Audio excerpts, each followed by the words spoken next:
Bollywood অভিনেত্ৰী শেফালী জাৰিৱালাই 7-8 বছৰ ধৰি কৰি আছিল এটা বিশেষ কাম।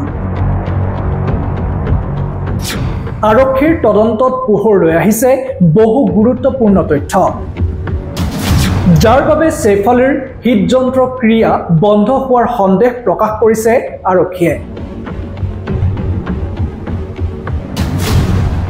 অভিনেত্ৰী তথা মডেল শেফালী জাৰিৱালাৰ অকাল মৃত্যুৱে সকলোকে স্তম্ভিত কৰি তুলিছে। মাত্ৰ 42 বছৰ বয়সতেই শেষ নিশ্বাস ত্যাগ কৰে অভিনেত্ৰীগৰাকীয়ে। খবৰ অনুসৰি হৃদযন্ত্ৰৰ ক্ৰিয়া বন্ধ হৈ মৃত্যু হয় শেফালী জাৰিৱালাৰ। শেফালীৰ মৃত্যুৰ ঘটনা সন্দৰ্ভত বিভিন্ন দিশৰ পৰা তদন্ত কৰি আছে আৰক্ষীয়ে।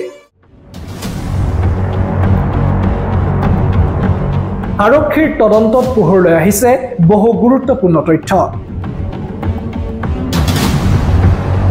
শেফালীয়ে বিগত 7-8 বছৰ ধৰি নিয়মিতভাৱে এণ্টি এজিং ঔষধ গ্ৰহণ কৰি আহিছিল। আৰক্ষীৰ তদন্তত প্ৰকাশ পাইছে এই তথ্য। উল্লেখ্য যে 27 জুনত শেফালীৰ ঘৰত পূজাৰ আয়োজন কৰা হৈছিল, যাৰ বাবে শেফালীয়ে ব্ৰত ৰাখিছিল। কিন্তু ইয়াৰ পিছতো শেফালীয়ে সেইদিনা দুপৰীয়া এণ্টি এজিং মেডিচিনৰ দৰৱ লৈছিল। চিকিৎসকৰ পৰামৰ্শ মতে এই ঔষধ গ্ৰহণ কৰিছিল অভিনেত্ৰীগৰাকীয়ে।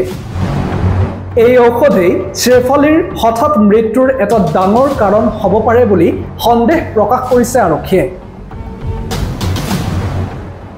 ফৰেনচিক দলটোৱে তেওঁৰ ঘৰৰ পৰা বিভিন্ন ধৰণৰ ঔষধ জব্দ কৰিছে, য'ত আছে এণ্টি এজিং, ভিটামিন ছাপ্লিমেণ্ট আৰু গ্ৰেষ্টিকৰ টেবলেট।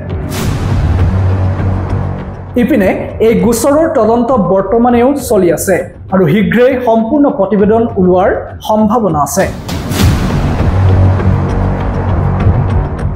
নিউজ ডেস্ক ৰিপৰ্ট, আমাৰ অসম।